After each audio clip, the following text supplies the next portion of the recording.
Welcome everyone, welcome to Kitchen Table Creativity. I'm Donna Leffler, and today we are going to paint this beautiful cherry blossom branch. And I'm actually going to do a couple of things here. I'm going to do two different tutorials. This first one is going to be this image that you see on the screen.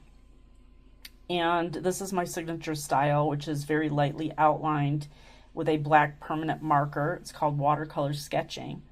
So I'm going to do that today in my journal, spiral bound journal book of watercolor images. And then the other thing I'm going to do, I'm going to record a second video, and I'm going to do this other style of the same image, but it has like a yellowish background. It has some petals falling, and I'm going to do that on a piece of watercolor paper, which is a card. And so I'm going to create that in a separate video, and in that video I'm actually going to use a brush that I haven't really showcased before. It's a special brush to make the petals and the leaves. But today I'm going to quickly go over my supply list here. I have on the left my paints, and I have a lighter pink and then a darker like rose color red. And so you want to go with a cool red that has more blue in it. You don't want to use one that has orange at all. So look for a red if you have one that's like more of a true red or a bluish red, because we don't want orange to be in these cherry blossoms. And I have this brown that I'm going to use for the bark on the stem, and I'm going to use this green for the leaves, and I'm also going to put a little touch of yellow in some areas on the leaves, just to add interest. So that's my 5-color palette. Like I said, I'm working in my sketchbook, which is spiral bound. I love this book. It's very inexpensive. It is 100% cotton. I will put a description in the description where I got it, which was on Amazon, and the name of it if you want to get one of these books. And then why I really like this is because it has a scored edge, and I can tear these out if I want to very easily. So I am going to go ahead and trace. I always like to trace and show you how easy that is to do. In the second video, for the first time in my recordings, I'm not going to trace. If you want to trace, just get some waxless graphite paper. Again, you can order that off Amazon. Put it face the black side down, put your image on. You can use a stylus or a pencil or even a pen and outline the basic shapes, usually is what I do. And then it will look like pencil, and I will show you that in a minute. I have a ceramic mixing palette here. I have a water bottle, which I like to spray my paints ahead of time, get them ready to use. And I'm just going to use this one little tiny brush. It's a number 2 round brush, because this is a very small image, and it's pretty fine detail work, so I'm not going to use any other brushes besides that one. And then I'm going to use this very small marker pen. It's a permanent ink pen. It's a 005, so it's a very fine tip. Now the reason why I'm only going to use this very small one today is because I want to keep these petals very delicate and light. And although I am going to outline them, I'm going to keep it very subtle. I have 3 jars of water over here, and I am ready to trace my image, and I will be right back when that's done. Okay, so here I have my image traced, and it's completely fine to trace your images, and I have a PDF that you can print out and use to trace if you want, and that's in the description again. But this would be a very easy project to just freehand without even drawing anything, or it would be very easy to just sketch in some details with a pencil on your own without tracing it. So experiment, try different things. You'll maybe do one, trace one, and then try one without tracing, and just see how it goes for you. This is going to be a very simple and quick project today. And this, I think, would be great to just be able to create some of these for cards, because it's just a simple card that you could use for pretty much anything. You know, just thinking of you, or a sympathy card, or a get well card, or just a, have a happy day kind of card. So I'm going to start with this very light pink, and I'm going to water it down quite a bit. And I'm going to use this with the very small brush. It's just a number 2. And I'm just going to start by painting this basic pink wash on these flowers.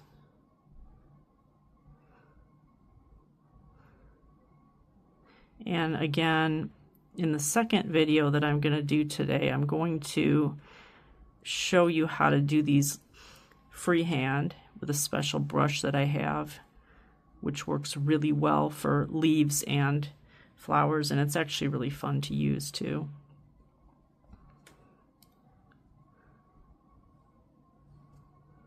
So I'm just gonna paint in the basic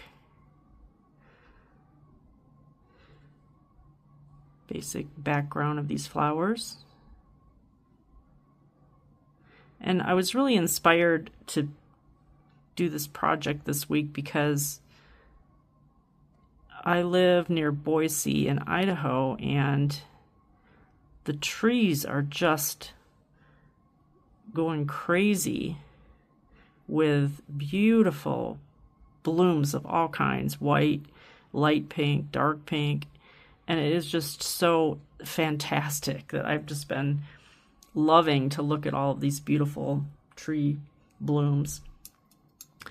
All right, so now what I'm going to do is I'm going to do what's called a wet on wet technique. And first I'm going to rinse my brush. Always rinse your brush in between colors. I'm going to put some of this darker pinky red on my palette. And I'm still going to water this down quite a bit. Now, you can either take a different brush that's clean and just get some clean water on it. And you're just going to put some clean water. And I'm just going to start by doing one of these. And then you're just going to want to drop in this darker color and kind of just let it sit. And so I'm going to go ahead now and go back to each one of these. And, you know, you can do this in different ways. You don't have to do it kind of like what I'm doing in layers here or in different steps. You can just do like one flower at a time if you want. But this is really fun to just kind of see what the water will do on its own with the paint. And you don't want to put like a ton of water on here. This is called a wet on wet technique. And it's used quite a bit in florals and leaves because it gives that kind of loose, nice blending watercolor effect that we want. And if you have too much water, or you feel like there's too much water, you can always lift some of it off with a different brush also.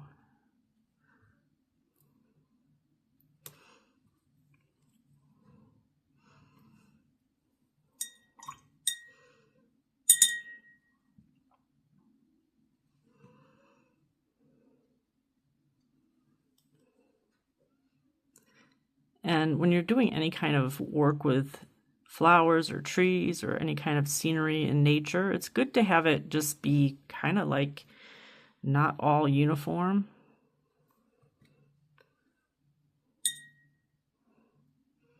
Because that's how nature is. It's not all the same. It's always unique and different.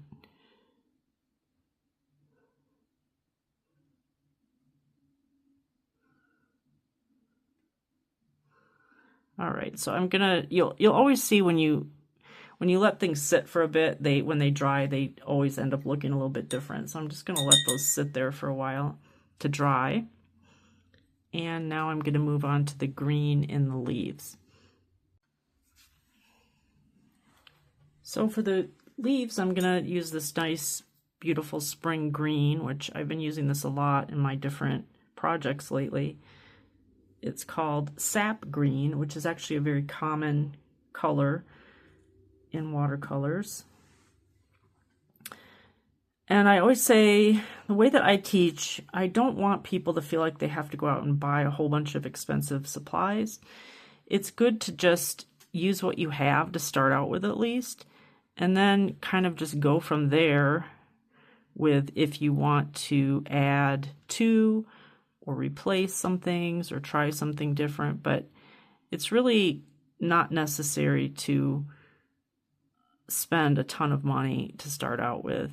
You know, you'll probably see a lot of different things as you talk to people and you go online and you read things, and you know, there's established artists who have been doing this for years, and they might say you absolutely have to spend money and get these expensive things because you'll paint better. I have not really found that to be true. I found that there's just certain things that I like and that I don't like. I've bought, you know, a lot of different things, and some of them just don't work at all for me, and then others are just great. So it's good to just try as you can, get different things, try different things, but totally not mandatory. All right, so as I'm talking, I'm just going ahead and painting these. I'm starting out with kind of a darker color than I normally would, and I just want to add like a touch of yellow to this after I've painted these small little leaves. I want these to look like they're just budding out for the spring.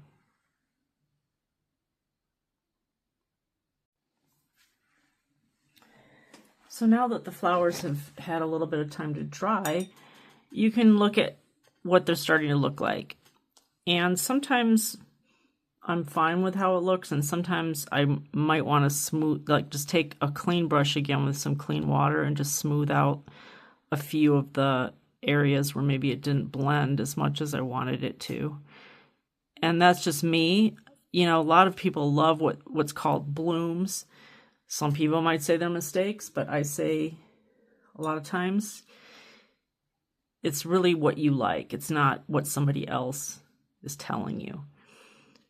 So what I am going to do, though, is I'm doing that. I'm going to add a little more, another layer of this darker pink to the very center of these flowers.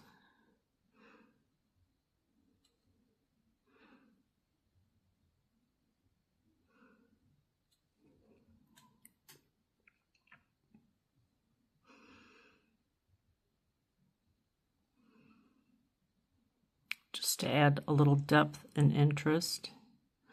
And again, they should not be all perfect. It's good to have them a little off center. I really enjoy painting flowers, and it's something that I'm going to do more of now that the summer is coming. I've been really doing a lot of seasonal type work. You know, in the fall, I started with pumpkins and a lot of fall colors, fall leaves, pears I did. And I didn't record all of them, but some I did. And then I moved into winter and the holidays, and now we're into spring. I really enjoy the different seasons.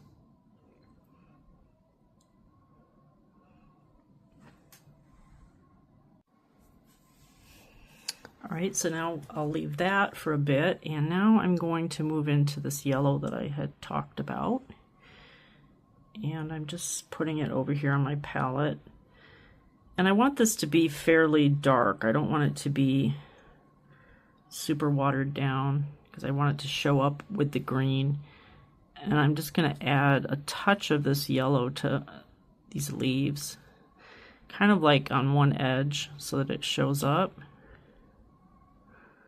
Because a lot of these really young, brand new leaves that are sprouting for the spring, they have a lot of yellow in them.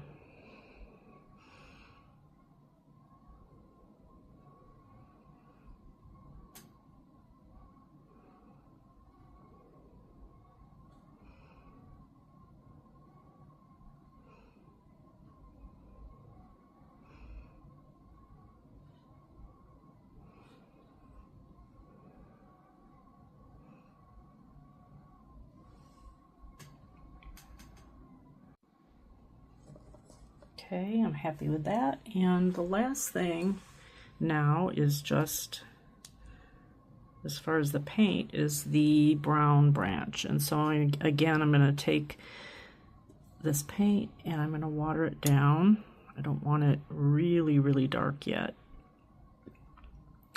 And when you're working with a dark color like this dark brown, you will have to add probably more water than you anticipate, because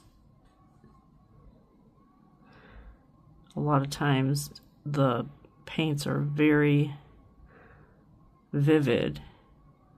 They have a lot of pigment, and so they really don't need a lot of, or they do need a lot of water.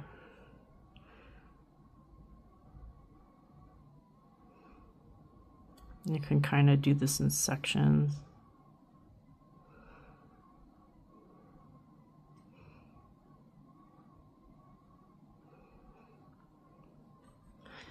And then I am going to use a little bit darker and just use the very tip of my brush to create these little branches, little tiny branches.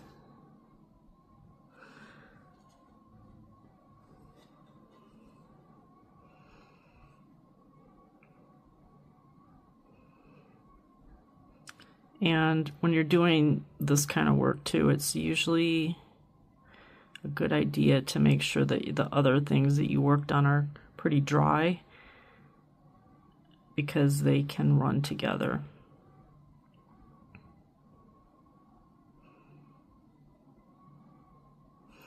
And I'm just going to go over some of the areas with a little bit darker color here of brown,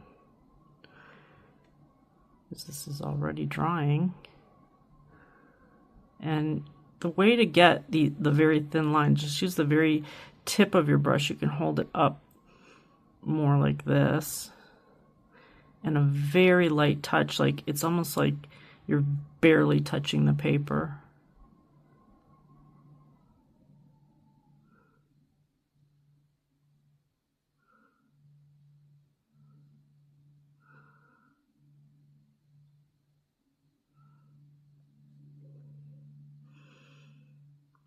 All right.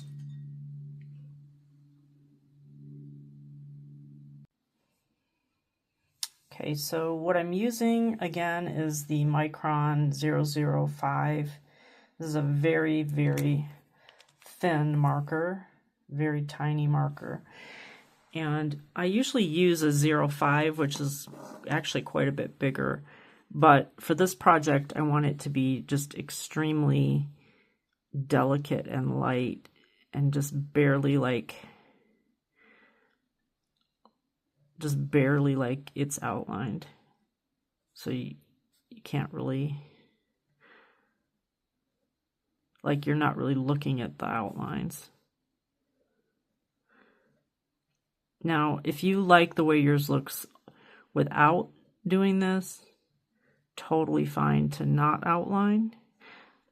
I've just found that I usually end up liking the way it looks a lot better once I have a little bit more detail added in. But this is the kind of art that I teach is, you know, it needs to make you happy. If it makes you happy, then go with that. There's no right or wrong way. The main thing is you're doing the art, you're creating, you're practicing. And that's really the most important thing. It's fun, it's relaxing, it's rewarding. Something that I wish really that I had started a long time ago. I used to admire watercolor so often. And then I had a friend who sent me a hand-painted card one time, and I was just astounded at the beauty. She was really good. And so that kind of inspired me. But it really wasn't until quite a bit long after that that I started. All right, so I'm just going to barely outline this branch. Again, keeping this really light. Now I'm gonna add these little dots and see. I think I do like this very small pen also for that. I don't want anything heavy on this. I want it to be very light.